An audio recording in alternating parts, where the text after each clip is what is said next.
नमस्कार, सुप्रभात। मैं निरुपमा पांडे आज आप सभी छात्रों का ज्ञान की गंगा चैनल में स्वागत करती हूँ। आज हम पढ़ेंगे रुचिरा भाग 3 कक्षा 8 पंचम पाठ। पंचम पाठ कक्षा 8वीं।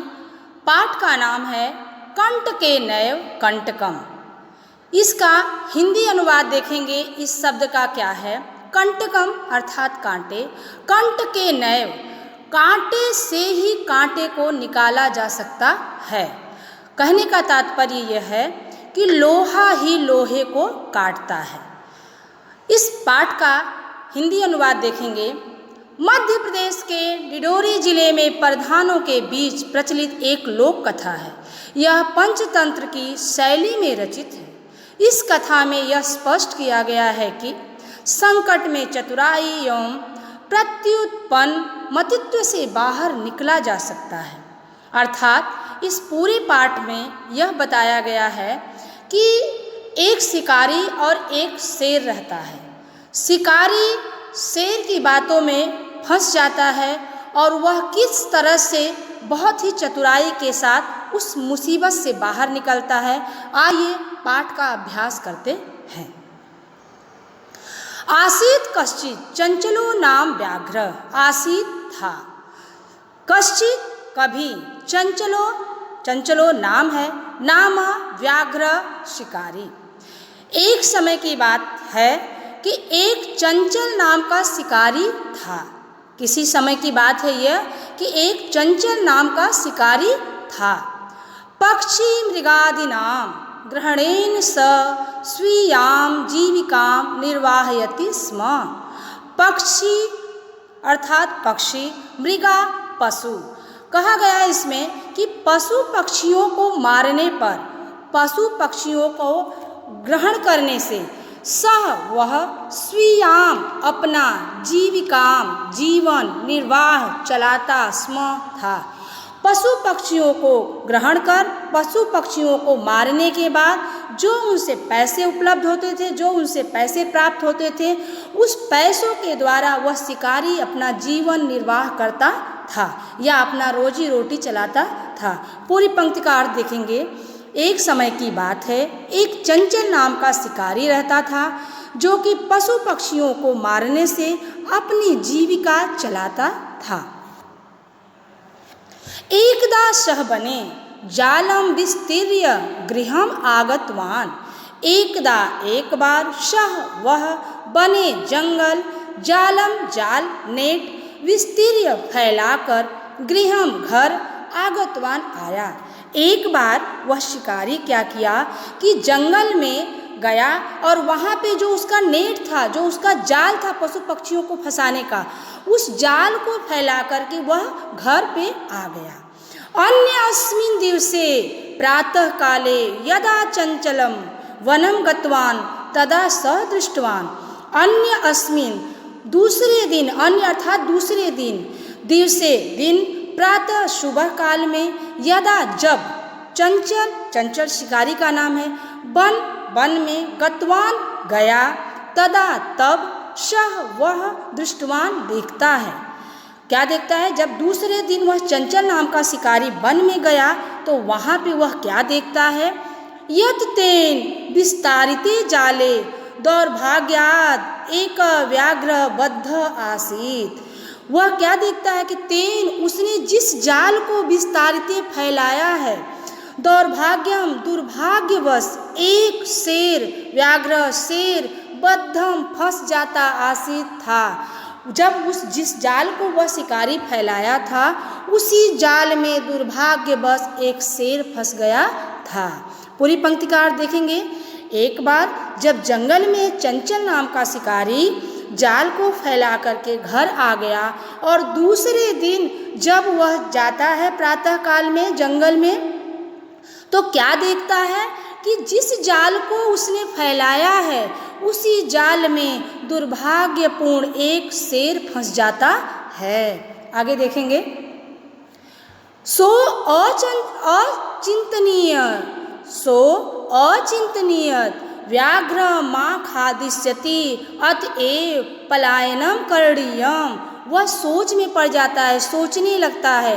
व्याघ्र, यह बाघ जो है, वह जो शेर है, माँ मुझे खादिष्यति, खाएगा, अतएव इसलिए पलायनम, भाग जाना, करणीयम, चाहिए। इसलिए वह सोचता है कि यह बाघ तो जो मेरे शिकार में, मेरे जाल में जो फंस गया है, वह तो मुझे खा जाएगा, इसलिए मुझे यहाँ से क्या करना चाहिए, भाग जाना चाहिए, पलायन कर लेना चाहिए। व्याघ्र निवेदयत्, व्याघ्र जो शेर रहता है वह निवेदन करता है, भो मानव, हे मनुष्य, कल्याणम भवतु ते, आपका कल्याण हो। बाघ जो कहता है, शिकारी से निवेदन करता है, हे मनुष्य, आपका कल्याण हो, आपका भला हो। यदि त्वं मां मोचयिष्यसि तर्हि अहं त्वां न हनिष्यामि। यदि आप, त्वं मतलब तुम, मां मुझे, मोचयिष्यसि इसमें से निकालते हो, तर्हि तब, अहम मैं, त्वां तुम्हें, न नहीं, हनिष्यामि नहीं मारूंगा। हे मनुष्य, आपका कल्याण हो, आपका भला हो। यदि आप मुझे इस नेट से, इस जाल से निकालते हो तो मैं आपको नहीं मारूंगा।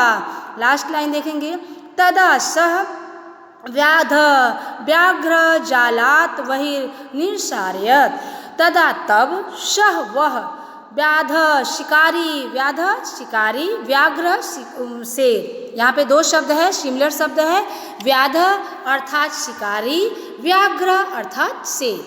वह क्या करता है, उसकी बातों में आ जाता है और शेर को क्या करता है, जालात वही निर्सारयत, जाल से बाहर निकाल देता है। पूरी पंक्तिकार देखेंगे फिर से। वह सोच में पड़ जाता है, कौन, शिकारी, कि यह तो शेर जो मेरे जाल में फंस गया है, यह मुझे खा जाएगा, इसलिए मुझे यहाँ से भाग जाना चाहिए। अब जब वह भागने के लिए सोचता है, तब बाघ जो रहता है, जो शेर रहता है, वो उससे निवेदन करने लगता है कि हे मनुष्य, आपका कल्याण हो, यदि आप मुझे इस जाल से निकाल देंगे तो मैं आपको नहीं मारूंगा, ऐसा वह बोलता है। तब वह क्या करता है, शिकारी, कि उस शेर को जाल से बाहर निकाल देता है। आगे देखते हैं क्या होता है। व्याघ्र क्लांतक आसीत, व्याघ्र जो शेर रहता है वह क्लांतक मतलब थका हुआ रहता है, वह थक जाता था।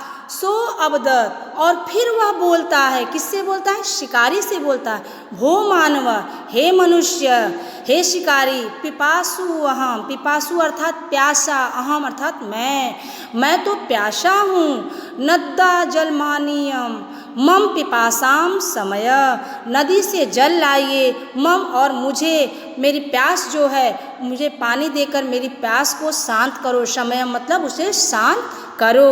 व्याघ्र जलम पीत्वा पुनः, शेर जल को पीता है, पुनः और फिर से। व्याध अबदत, व्याध जो शिकारी रहता है उससे क्या बोलता है, शांता में पिपासा, मेरी प्यास तो शांत हो गई।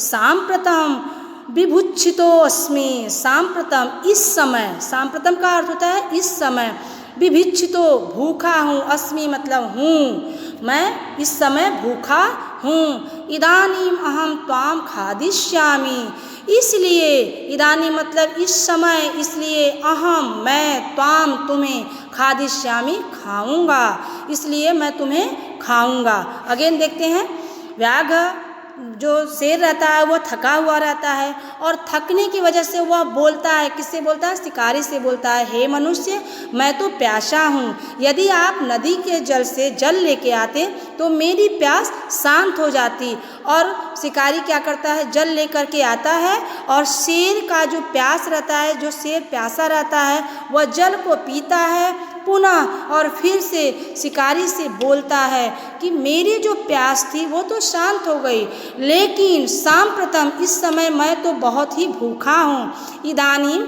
इसलिए इस समय मैं आपको खाऊंगा। चंचल उक्तवान, शिकारी बोलता है, अहम त्वत्कृते धर्मम आचरितवान। चंचल कहता है, अहम मैं, त्वत्कृते तुम्हारे प्रति धर्म का आचरण किया हूँ, आज चरितवान का अर्थ होता है आचरण। मैं तो तुम्हारे लिए धर्म का आचरण किया हूँ, तुम्हारे प्रति धर्म का आचरण किया हूँ। त्वाम मिथ्या भणितम, त्वाम तुम, मिथ्या झूठ, भणितम मतलब बोलते हो, तुम तो झूठ बोलते हो या तुम बहुत झूठे हो। त्वाम माँ खादितुम इच्छसि, तुम्हें मुझे खाने की इच्छा हो रही है। व्याघ्र अवदत्, बाघ बोलता है, शेर बोलता है, अरे मूर्ख, धर्मे धनम पापे पुण्यम भवति एव। धर्म में धक्का और पाप में पुण्य होता है। वह जो शेर रहता है वह अपोजिट बोलता है, ऐसा होता नहीं है, लेकिन उसका नेचर अच्छा नहीं रहता है, वो उसकी सोच अच्छी नहीं रहती, इसलिए वो बोलता है कि जब कोई धर्म करता है तो उसे धक्का खाना पड़ता है, और जब कोई पाप करता है तो उसे पुण्य की प्राप्ति होती है। जबकि आपके टेक्स्ट बुक में ये नहीं लिखा है, आपकी टेक्स्ट बुक में इस पंक्ति का अर्थ लिखा है कि सभी लोग स्वार्थी होते हैं। अतः पृच्छ कमपि, इस चीज को तुम किसी से भी पूछ सकते हो। यह कौन कहता है? यह शेर कहता है। किससे कहता है? शिकारी से कहता है। पूरी पंक्ति का फिर से अर्थ देखेंगे। चंचल उक्तवान, जो शिकारी रहता है वह बोलता है, मैंने तो तुम्हारे प्रति धर्म का आचरण किया। त्वाम मिथ्या भणितम, तुम तो बहुत झूठे हो। त्वम माँ खादितुम इच्छसि, तुम्हें मुझे खाने की इच्छा हो रही है।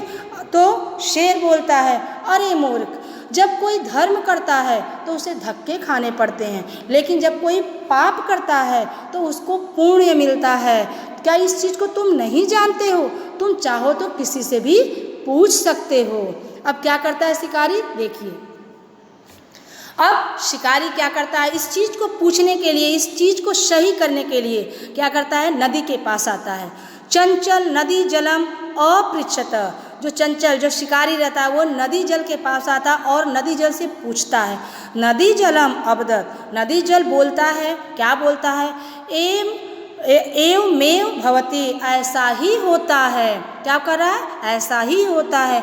जना मयि स्नानम कुर्वन्ति, लोग मेरे जल में स्नान करते हैं। वस्त्राणि प्रक्षालयन्ति, कपड़े को धोते हैं। तथा च मलमूत्राणि, और मेरे पानी में, मेरे जल में गंदगियों को विसर्जित निवतन्ते, और मेरे पानी में, मेरे जल में गंदगी का विसर्जन करते हैं, गंदगी फैलाते हैं या गंदगी को डालते हैं, फेंकते हैं। अतः धर्मे धनम पापे पुण्य भवति एव, इसलिए धर्म में धक्का और पाप में पुण्य ही होता है, ऐसा ही होता है। आपके टेक्स्ट बुक में इस पंक्ति का अर्थ दिया है कि सभी लोग स्वार्थी होते हैं। अब फिर से देखेंगे पूरी पंक्ति का अर्थ। चंचल नदी जल के पास आता है और पूछता है, तो नदी जल क्या रिप्लाई करती है, कहती है कि ऐसा ही होता है, एवमेव भवति, ऐसा ही होता है। जना, लोग मेरे जल में स्नान करते हैं, मेरे जल में कपड़े धोते हैं, और मेरे ही जल में गंदगियों को विसर्जित करके, गंदगियों को डाल करके चले जाते हैं। तो अतः धर्मे धनम, और ऐसा ही होता है कि जो व्यक्ति धर्म करता है उसे धक्के खाने पड़ते हैं, और जो पाप करता है उसे पुण्य की प्राप्ति होती है, ऐसा ही होता है। नेक्स्ट जो भी आपका चैप्टर बाकी है वो नेक्स्ट लेक्चर में आपको एक्सप्लेन किए जाएंगे। धन्यवाद।